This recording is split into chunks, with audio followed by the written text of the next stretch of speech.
देखिए, मेरा नाम रोहन है। क्या आप मुझे बता सकती हैं कि आप कंप्यूटर से कौन कौन सी सेवाएं प्रदान करती हैं? हाँ बिल्कुल, मेरा नाम गीता है और जैसा कि आप देख रहे हैं कि मेरे पास इंटरनेट सुविधा युक्त एक कंप्यूटर है, जिसके जरिए मैं विभिन्न सेवाएं जैसे रेल टिकट की बुकिंग, विभिन्न प्रकार की सूचनाएं जानने में, बिजली व मोबाइल फोन के बिलों का भुगतान, बैंक से लेन देन, पैन कार्ड, पासपोर्ट का आवेदन आदि आदि सुविधाएं प्राप्त करा सकती हूँ। अच्छा, इसका मतलब मेरे गाँव वालों को इन कामों के लिए शहर जाने की जरूरत नहीं है? नहीं, बिल्कुल नहीं। यदि गांव में इंटरनेट युक्त कंप्यूटर सुविधा उपलब्ध है, तो गांव वालों को इन सुविधाओं को प्राप्त करने हेतु शहर जाने की आवश्यकता नहीं है। अरे, ये तो बहुत ही अच्छा है। मुझे पूरा विश्वास है कि यह सब जानकर गांव वाले भी मेरी तरह बहुत प्रसन्न होंगे। हाँ बिल्कुल, आप इन्हें गांव वालों को अवश्य बताइए। सुनिए, मेरा नाम रामप्रसाद है। आप कौन कौन सी ऑनलाइन सेवाएं प्रदान कर सकती हैं? क्या मेरे शहर गए बगैर आप मेरी बिजली बिल का भुगतान यहीं से करवा सकती हैं? मुझे यात्रा करने में बड़ी तकलीफ होती है। हाँ बिल्कुल, आप इतनी दूर गए बगैर अपना बिजली का बिल भुगतान यहीं से कर सकते हैं। ऐसा है तो ये मेरे लिए बहुत ही सुविधाजनक होगा।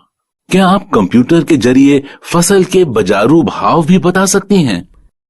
हाँ बिल्कुल, मैं कंप्यूटर पर इंटरनेट के जरिए वर्तमान में फसल के भाव भी बता सकती हूँ। यह तो आश्चर्यजनक है कि हम ये सारी सुविधाएं गांव में भी प्राप्त कर सकते हैं। हाँ, इंटरनेट के जरिए ये सभी सुविधाएं आप अपने गांव में ही प्राप्त कर सकते हैं। मैंने सुना है कि आजकल इंटरनेट की सुविधा मोबाइल फोन पर भी उपलब्ध है। क्या ये सत्य है? हाँ रोहन, न केवल मोबाइल फोन बल्कि आजकल लोग स्मार्टफोन अथवा टैबलेट पर भी इंटरनेट कनेक्शन का उपयोग बहुत सारे कामों के लिए करते हैं। यह सब सुनने में बहुत रुचिकर लगता है। क्या आप मुझे कंप्यूटर, स्मार्टफोन और टैबलेट के बारे में सिखा सकती हैं? बिल्कुल रोहन, कृपया बैठ जाइए। मैं आपको कंप्यूटर, स्मार्टफोन और टैबलेट के बारे में और अधिक बताती हूँ। बाकी आप लोग भी बैठ जाइए, जिससे मैं आप सभी को डिजिटल यंत्रों के बारे में और अधिक बता सकूं। सबसे पहले हम यह सीखते हैं कि कंप्यूटर क्या है। कंप्यूटर एक इलेक्ट्रॉनिक यंत्र है जिसका उपयोग आंकड़ों व सूचनाओं के संकलन व प्रसंस्करण के लिए किया जाता है। हम कंप्यूटर से क्या क्या कर सकते हैं? कंप्यूटर के जरिए मीलों दूर रहने वाले परिवार के सदस्यों व मित्रों से जुड़ा जा सकता है। रेल टिकट बुक कराए जा सकते हैं, बैंक खाते में लेन देन किया जा सकता है, सूचनाएं एकत्रित की जा सकती हैं, खेल खेले जा सकते हैं, गाने सुने जा सकते हैं और सिनेमा पिक्चर देखी जा सकती है। अब हम कंप्यूटर व उसके विभिन्न हिस्सों के बारे में सीखते हैं। प्रदर्शित कंप्यूटर दो भागों में विभाजित होता है, हार्डवेयर और सॉफ्टवेयर। कंप्यूटर व उससे जुड़े सभी उपकरणों को हार्डवेयर कहते हैं। किसी कार्य को पूरा करने के लिए कंप्यूटर निर्देशों के जिन समूह या समूहों का पालन करता है, उन्हें सॉफ्टवेयर कहते हैं। आपका मतलब है कि स्क्रीन पर दिखने वाले सभी आइकन्स सॉफ्टवेयर होते हैं? हाँ रोहन, सॉफ्टवेयर कंप्यूटर में प्रोग्राम होते हैं जिनसे हम भांति भांति के काम करते हैं। अब हमें विभिन्न उपकरणों के विषय में जानना चाहिए जिनसे कंप्यूटर बनता है। कंप्यूटर के 3 अंग होते हैं। पहला इनपुट डिवाइस, दूसरा प्रोसेसिंग डिवाइस, तीसरा आउटपुट डिवाइस। जैसे एक ट्रैक्टर को चलने के लिए डीजल अथवा पेट्रोल की आवश्यकता होती है, ठीक उसी तरह कंप्यूटर में डाटा भरने, निर्देश अथवा सूचनाएं संकलित कर विभिन्न कार्य करने के लिए उपकरणों की आवश्यकता होती है। कंप्यूटर में डाटा भरने, निर्देश अथवा सूचनाएं संकलित करने के लिए जिन उपकरणों का प्रयोग किया जाता है, उन्हें इनपुट डिवाइस कहते हैं। इन चित्रों को देखो, ये कुछ इनपुट डिवाइसें हैं जिनका प्रयोग कंप्यूटर में होता है। ये इनपुट डिवाइस निम्न हैं: pen drive, mouse, keyboard, CD, microphone. Keyboard और माउस प्राथमिक इनपुट डिवाइसें हैं। यह बिल्कुल टाइपराइटर के कीबोर्ड की तरह दिखता है। हाँ, इसमें कुछ अतिरिक्त बटन अवश्य है। सामान्य कीबोर्ड के बटनों के साथ इसमें कुछ अंक एवं विशेष बटन अवश्य होते हैं। क्या आप मुझे बताएंगी कि इन विशेष बटनों का प्रयोग किस लिए किया जाता है? अंक बटनों की सहायता से कैलकुलेटर की भांति कंप्यूटर में अंक भरे जाते हैं। नेविगेशनल बटन मार्गदर्शक बटन होते हैं जो मॉनिटर पर पेज देखने में सहायक होते हैं। प्रोग्राम में पेज अप बटन विषय के दिखने वाले भाग और कर्सर को स्क्रीन पर आगे बढ़ाता है। प्रोग्राम में पेज डाउन बटन विषय के दिखने वाले भाग और कर्सर को स्क्रीन पर पीछे करता है। प्रोग्राम में होम बटन कर्सर को विषय के आरंभ में ले जाता है। प्रोग्राम में एंड बटन कर्सर को विषय के अंतिम लाइन में ले जाता है। प्रोग्राम में ये तीनों बटन संपादन बटन कहे जाते हैं जो कंप्यूटर में पठनीय विषय में संशोधन करने में सहायक होते हैं। ज्यादातर लेख संपादन प्रोग्रामों इंसर्ट बटन का प्रयोग किसी लेख में शब्दों को भरने और लिखावट पर शब्दों के पुनर्लेखन में होता है। डिलीट बटन लेख संपादन प्रोग्रामों में एक एक कर अक्षर दाईं ओर मिटाता है। बैकस्पेस बटन लेख संपादन प्रोग्रामों में एक एक कर अक्षर बाईं ओर मिटाता है। ये 4 बटन किस काम के लिए प्रयोग किए जाते हैं? ये चारों बटन दिशा निर्देशक बटन कहलाते हैं।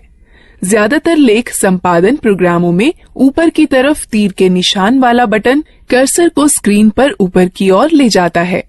ज्यादातर लेख संपादन प्रोग्रामों में नीचे की तरफ तीर के निशान वाला बटन कर्सर को स्क्रीन पर नीचे की ओर ले जाता है।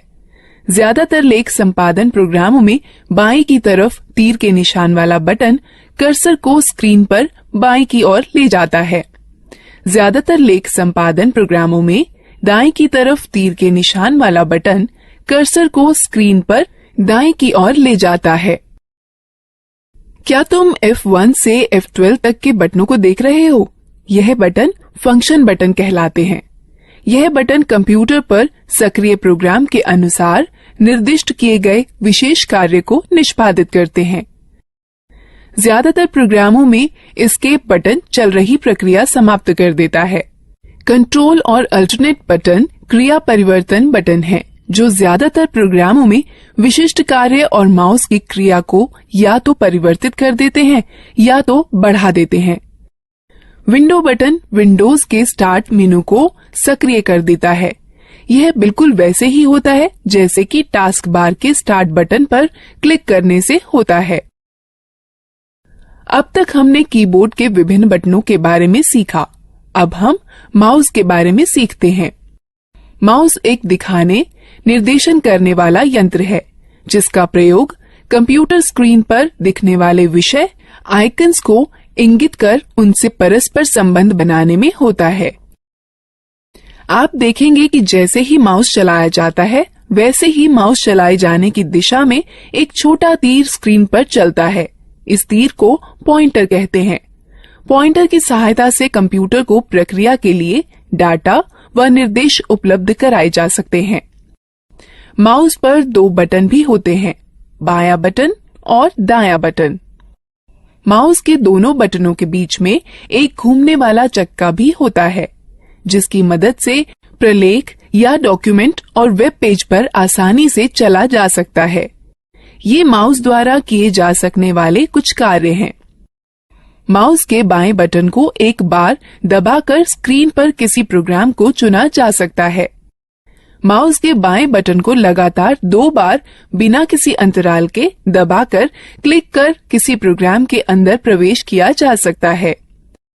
माउस के दाएं बटन को दबाए जाने पर इंडेक्स मेनू खुलेगा। घूमने वाला चक्का स्क्रीन पर पेज को ऊपर नीचे खिसकाने में हमारी सहायता करता है।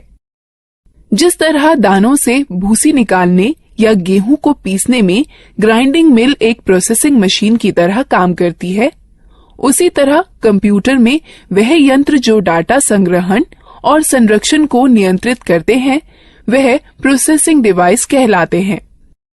कंप्यूटर प्रोसेसर या सीपीयू प्रोसेस की जाती है, फिर कंप्यूटर की मेमोरी या आरएएम में संरक्षित की जाती है। जिस तरह अनाज और भूसे को अलग अलग करने वाला थ्रेशर एक आउटपुट मशीन है, उसी तरह कंप्यूटर के साथ परिणाम को दिखाने के लिए जो यंत्र प्रयोग में लाए जाते हैं उन्हें आउटपुट यंत्र कहते हैं। मॉनिटर एक बहुत ही सामान्य आउटपुट यंत्र है। मॉनिटर स्क्रीन है जिसका प्रयोग आउटपुट जैसे शब्दों, अंकों व चित्रों को देखने में होता है। मॉनिटर दो तरह के होते हैं, कैथोड रे ट्यूब और flat panel display. Printer computer से प्रसंस्कृत डाटा लेता है जिसे सॉफ्ट कॉपी कहते हैं और उसे छापकर निकालता है जिसे हार्ड कॉपी कहते हैं। कंप्यूटर पर दिखने वाले किसी चित्र या लेख को सॉफ्ट कॉपी कहते हैं तथा उसी के छपे हुए को हार्ड कॉपी कहते हैं। प्रिंटर तीन तरह के होते हैं, इंकजेट प्रिंटर, लेजर प्रिंटर और डॉट मैट्रिक्स प्रिंटर। स्पीकर एक आउटपुट यंत्र जिसके द्वारा हम आवाज सुनते हैं। स्पीकर के बिना हम गाने अथवा आवाज विषयों आदि को सुन नहीं सकते। हेडफोन कंप्यूटर से आवाज आउटपुट देता है। ये स्पीकर की तरह होते हैं किंतु इन्हें कानों पर पहना जाता है, इसलिए एक समय में केवल एक ही व्यक्ति आउटपुट सुन सकता है। प्रोजेक्टर एक आउटपुट यंत्र है जिससे किसी लेख या चित्र को समतल स्क्रीन पर दिखाया जाता है। अधिकतर प्रोजेक्टर का प्रयोग सम्मेलनों में या प्रस्तुतिकरण में होता है जिसके द्वारा प्रदर्शित होने वाले कई लोग एक साथ देख सकते हैं। अब तक हमने कई तरह की इनपुट, प्रोसेसिंग व आउटपुट डिवाइसों के बारे में जाना है। अब हम लोग मजेदार गतिविधि में भाग लेंगे। दीदी, कंप्यूटर सारा डाटा कहाँ संचित करता है? जिस तरह तुम्हारा दिमाग बहुत सी आवश्यक चीजों को याद रखने में तुम्हारी मदद करता है, उसी तरह कंप्यूटर डाटा संचित करता है जिसे कंप्यूटर मेमोरी कहते हैं। कंप्यूटर की मेमोरी दो तरह की होती है, प्राथमिक अथवा मुख्य मेमोरी और द्वितीयक मेमोरी। मुख्य प्राथमिक मेमोरी बहुत तेज है, इसे रैम कहते हैं। इसका अर्थ रैंडम एक्सेस मेमोरी अथवा रैम होता है। कंप्यूटर की गति रैम पर निर्भर करती है। डाटा और निर्देश मुख्य मेमोरी में संचित रहते हैं, जहां से ये प्रोसेस कर रिजल्ट प्राप्त करने के लिए सीपीयू में पुनः प्राप्त किए जा सकते हैं। रैम वह मेमोरी होती है जहां सारे प्रोग्राम संचित किए जाते हैं। कंप्यूटर की गति रैम पर निर्भर होती है। कैश मेमोरी वह मेमोरी है जो रैम का अंग होती है और प्रोसेसर के बहुत पास होती है। इसका प्रयोग प्रोसेसिंग गति को सुधारने में किया जाता है। प्राथमिक मेमोरी सीमित होती है, इसलिए असीमित डाटा को सुरक्षित करने के लिए द्वितीयक मेमोरी का प्रयोग करते हैं। चूंकि कंप्यूटर द्वितीयक मेमोरी पर सुरक्षित डाटा को सीधे प्रोसेस नहीं कर सकता, अतः प्रोसेस करने के लिए पहले रैम पर उसकी नकल तैयार की जाती है। ये कुछ डिवाइस हैं जो द्वितीयक मेमोरी की तरह कार्य करती हैं, पेन ड्राइव, हार्ड डिस्क और डीवीडी। तो एक कंप्यूटर डाटा को अपनी मेमोरी में कैसे सुरक्षित करता है? कंप्यूटर सभी सूचनाएं केवल दो अंकों 0 और 1 में संचित करता है। एक अकेली बाइनरी डिजिट अर्थात 1 अथवा 10 को बिट कहते हैं।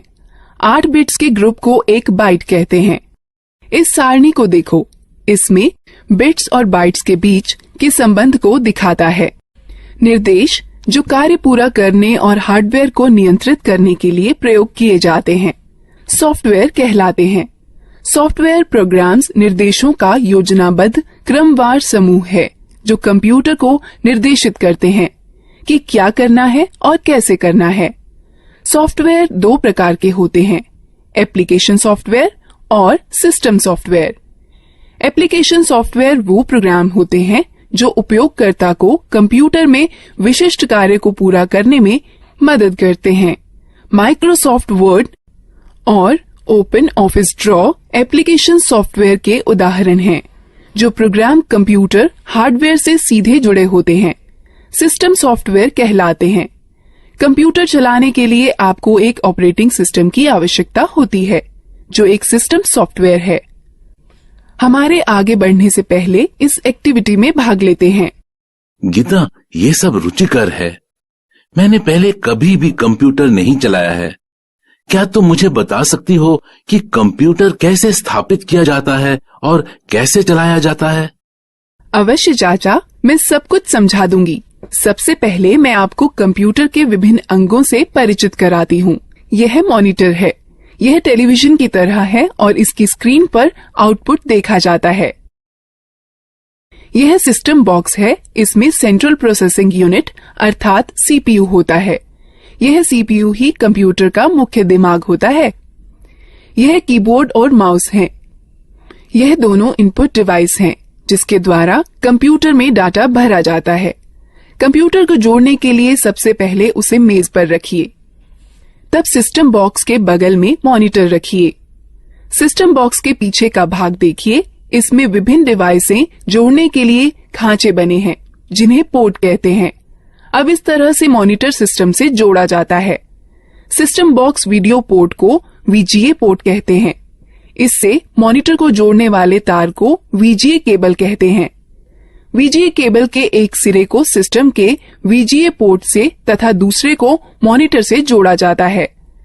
कीबोर्ड दो प्रकार के कनेक्टर वाले होते हैं, PS2 कनेक्टर अथवा USB कनेक्टर। कीबोर्ड को कनेक्ट करने के लिए उसके कनेक्टर को सिस्टम के उपयुक्त पोर्ट में जोड़ा जाता है। माउस 3 प्रकार के कनेक्टर वाले होते हैं, PS2 कनेक्टर, USB कनेक्टर अथवा सीरियल कनेक्टर। माउस को कनेक्ट करने के लिए उसके कनेक्टर को सिस्टम के उपयुक्त पोर्ट में जोड़ा जाता है। उसी तरह यदि आप प्रिंटर को जोड़ना चाहते हैं तो उसके कनेक्टर, जो इन दो में से किसी एक प्रकार का हो सकता है, समानांतर पोर्ट अथवा USB पोर्ट को सिस्टम के उपयुक्त पोर्ट में जोड़ दें। अब हम कंप्यूटर को बिजली के मेन बोर्ड से कैसे जोड़ सकते हैं? कंप्यूटर 2 बिजली सप्लाई के तारों के साथ आता है। एक बिजली सप्लाई तार को सिस्टम यूनिट के बिजली सप्लाई प्लग में तथा दूसरे तार को मॉनिटर के पोर्ट से प्लग करें। उसके बाद दोनों तारों को बिजली के पोर्ट से या यूपीएस से जोड़ें। क्या आप हमें दिखा सकती हैं कि कंप्यूटर को कैसे जोड़ते हैं? बिल्कुल। कंप्यूटर चालू करने के लिए निम्न कार्यवाहियों का अनुसरण करें। पहले सिस्टम यूनिट व मॉनिटर दोनों की बिजली सप्लाई चालू करें। तब सिस्टम यूनिट का पावर बटन दबाकर उसे चालू करें व मॉनिटर का पावर बटन दबाकर उसे चालू करें। अब कुछ क्षण इंतजार करें और देखें कि मॉनिटर पर डिस्प्ले आने लगा है। इसे बूट स्क्रीन कहते हैं। धीरे धीरे सभी सॉफ्टवेयर लोड हो जाएं तो कंप्यूटर प्रयोग के लिए तैयार है। धन्यवाद गीता। पहली बार न केवल कंप्यूटर को देखा है बल्कि उसे चालू करना भी सीखा है। हाँ, कंप्यूटर के विषय में यह सब बताने के लिए धन्यवाद दीदी। अब क्या आप हमें मोबाइल फोन व टैबलेट के बारे में भी बता देंगी? बिल्कुल रोहन, मैं तुम्हें सिखाऊंगी कि मोबाइल फोन व टैबलेट कैसे चलाते हैं। हाँ, मैं भी इन चीजों के बारे में सीखना चाहता हूँ। पहले हम मोबाइल फोन व टैबलेट के विभिन्न अंगों, कार्यों व उपयोगों के बारे में जानते हैं। जैसे आप जानते हैं कि बेसिक मोबाइल फोन एक ऐसा यंत्र है जिससे आप कॉल कर सकते हैं, कॉल प्राप्त कर सकते हैं व मैसेज लिखकर भेज सकते हैं व प्राप्त कर सकते हैं। आधुनिक मोबाइल फोनों में कई तरह की विशेषताएं होती हैं, जैसा कि इंटरनेट, खेल, कैमरा, वीडियो गेम और मार्ग निर्देशन प्रणाली। यह फोन स्मार्टफोन कहलाते हैं। कुछ मोबाइल फोनों में 2-2 सिम कार्ड एक साथ ही फिट हो जाते हैं। इन्हें डुअल सिम फोन कहते हैं। फोन के विभिन्न अंगों को देखें।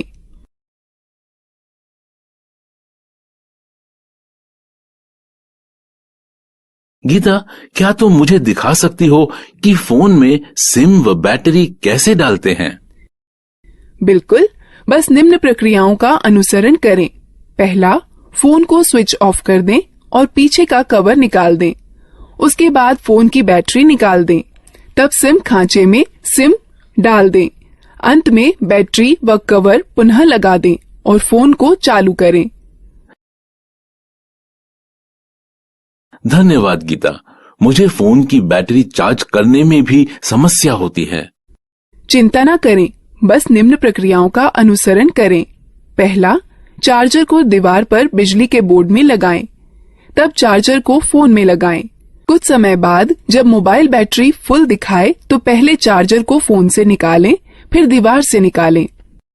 मैं आपको सिखाती हूँ कि फोन के बटनों को लॉक व अनलॉक कैसे किया जाता है। हमें बटनों को लॉक क्यों करना चाहिए? चाचा, जब आप लंबे समय तक फोन का प्रयोग न कर रहे हों तो उसे लॉक करके रखना अच्छा होता है। इसकी यह प्रक्रिया है। फोन लॉक करने के सिलेक्ट मेन्यू पर जाइए और स्टार बटन दबाइए। अब ये लॉक कैसे खुलेगा? इसे खोलने के लिए फोन का अनलॉक बटन दबाइए और तब स्टार बटन दबाइए। मेरे पास ये नया मोबाइल है और मुझे यहाँ तक नहीं पता है कि इसकी विशेषताएं कैसे देखें। आप अपने मोबाइल की विशेषताएं देखने के लिए पहले मेनू आइकन छुएं या मेनू बटन दबाएं, जिससे फोन के सारे फीचर दिखाई पड़ने लगेंगे, और पीछे जाने के लिए पीछे आइकन को छुएं या बटन को दबाएं।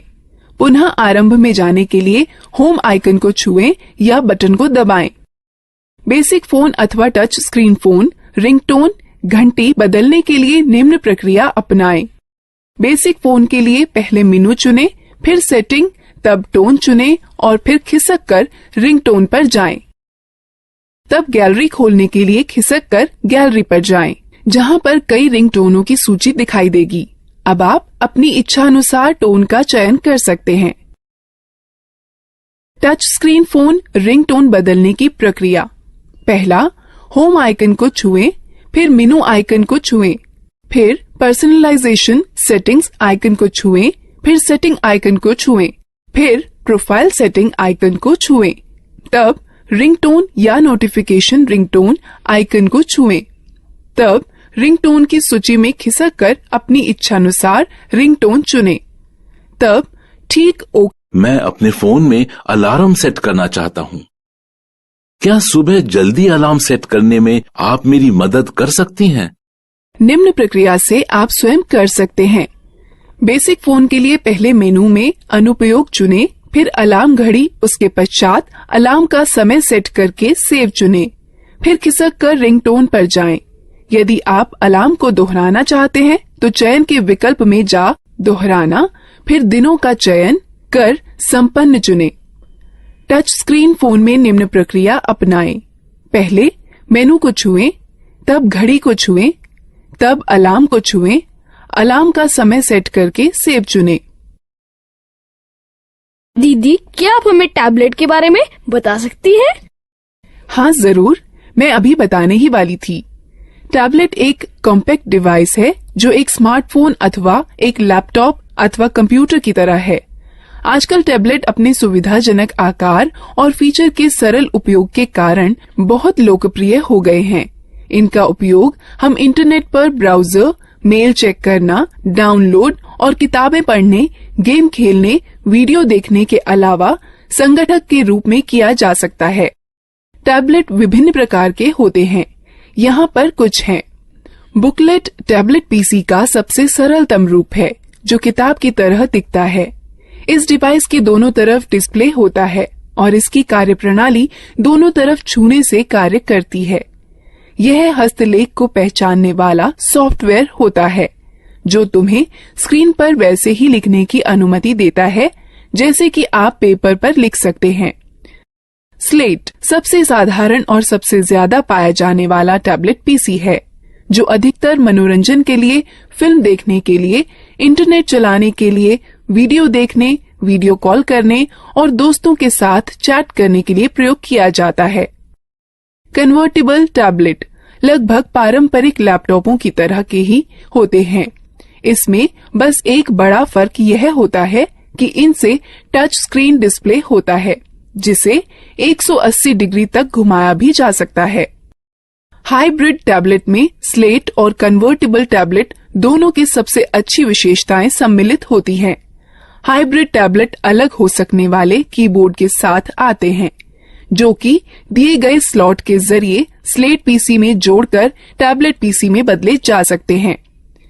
एक रग्ड टैबलेट उन उपयोगकर्ताओं के लिए अच्छा है जो कठिन वातावरण परिस्थितियों में कार्य करते हैं।